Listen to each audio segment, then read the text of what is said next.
Hello, I'm Sebastian. Welcome to Nine Nar Trees podcast. Today, I will summarize and review the book. On Character, Choices That Define a Life is General Stanley McChrystal's focused reflection on how character is formed, tested, and revealed through everyday decisions. Known for leading large, complex teams under pressure, McChrystal turns his attention from battlefield strategy to the quieter terrain of personal conduct, integrity, and responsibility. Rather than treating character as a fixed trait or a slogan, the book frames it as a pattern built over time through choices, habits, and the willingness to be accountable. It considers why good intentions are not enough when incentives, fear, ambition, and loyalty pull in different directions.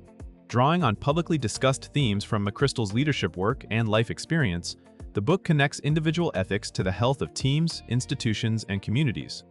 It invites readers to examine where values come from, how they erode, and how deliberate practice can strengthen them. The result is a pragmatic, reader-facing guide for anyone who wants to lead, serve, or simply live more consistently with their principles. I will give you key takeaways from this book. Firstly, character as a daily practice, not a label. A core idea in On Character is that character is not something you declare, it is something you repeatedly do. The book treats values like honesty, courage, humility, and fairness as behaviors that must be rehearsed through small decisions long before a crisis arrives.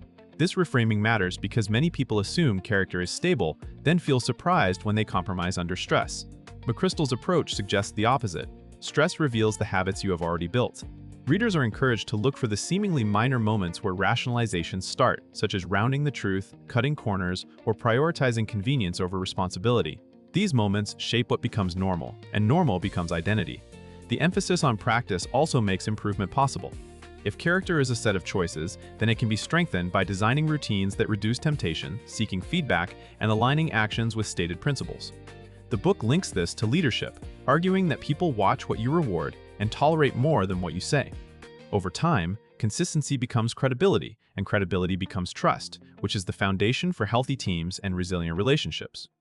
Secondly, the pressure of incentives, status, and belonging. The book highlights how good people can drift into bad decisions when incentives and social dynamics quietly reshape priorities.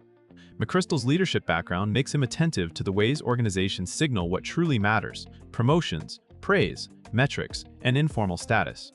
When the system rewards speed over care, winning over truth, or loyalty over accountability, individuals feel pressure to conform, often without noticing the trade-off. On Character explores the pull of belonging, the fear of letting teammates down, and the desire to appear competent, all of which can push someone to hide mistakes or bend rules. The lesson is not that incentives are inherently corrupting, but that they must be examined honestly.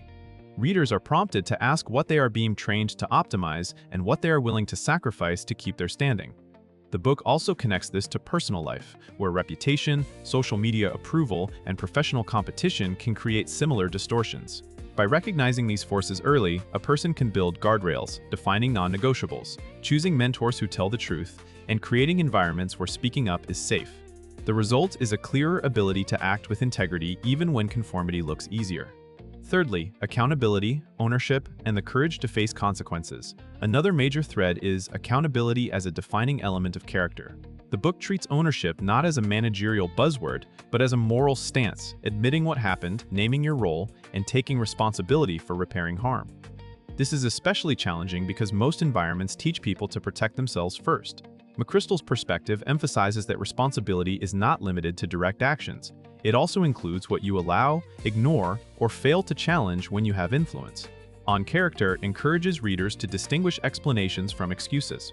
Context can be real while still leaving room for agency. The practical message is that trust grows when others see you confront uncomfortable truths quickly, rather than when you craft perfect narratives. The book also suggests that accountability must be paired with learning, otherwise it becomes performative guilt or blame shifting. Owning outcomes should lead to improved judgment, better systems, and clearer standards. For leaders, this means modeling candor and creating structures where problems surface early.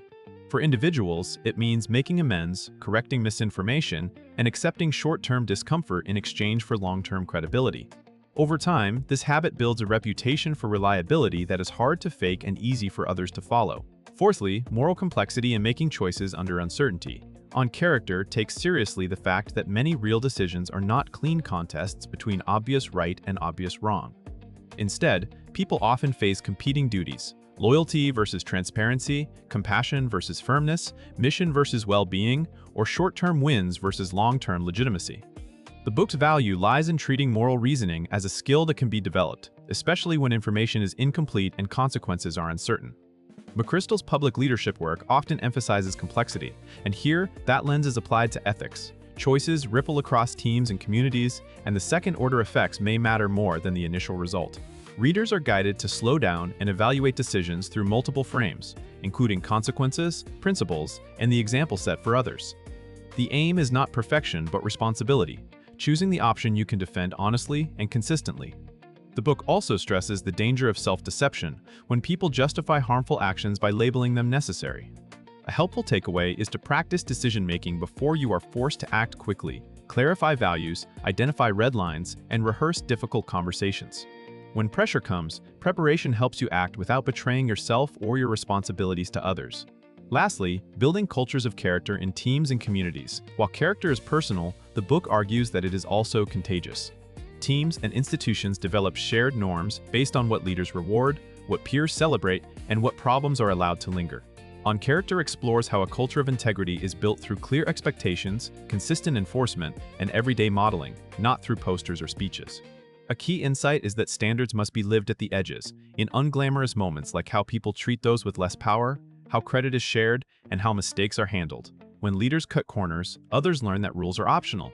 When leaders accept hard truths, others learn that honesty is safe. The book's emphasis on choice extends to culture. You choose what you tolerate, and tolerance becomes permission.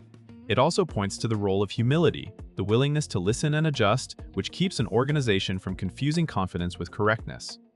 Readers can apply this beyond formal leadership roles by shaping microcultures in families, classrooms, and friend groups. Setting norms, naming values in plain language, and holding boundaries kindly but firmly can create environments where people act better than they would alone, strengthening trust and performance together. In conclusion, this book is well suited for readers who want practical moral clarity without simplistic answers. Managers and executives, service members and veterans, students entering high-pressure careers, and anyone trying to align daily behavior with long-held values. It can benefit a reader's life by shifting character from an abstract ideal into a set of repeatable actions, noticing incentives, resisting rationalization, owning mistakes, and making decisions that hold up under scrutiny. Those habits improve relationships because they increase trust, and they improve performance because teams function better when people tell the truth early and share responsibility. Compared to many leadership books that focus on charisma, productivity hacks, or one-size-fits-all frameworks, On Character stands out for centering the ethical foundation that makes any leadership technique sustainable. It also connects personal integrity to organizational culture, showing how individual choices compound into shared standards. If you are tired of advice that sounds inspiring but fails in real-life pressure, this book is worth buying for its grounded focus on decisions, consequences, and consistency. It offers a clear lens for evaluating what kind of person you are becoming, one choice at a time. If you would like to support General Stanley McChrystal, you can buy the book through the Amazon link I've provided in the podcast description. After reading the book, please let me know what you think and share your thoughts. See you around.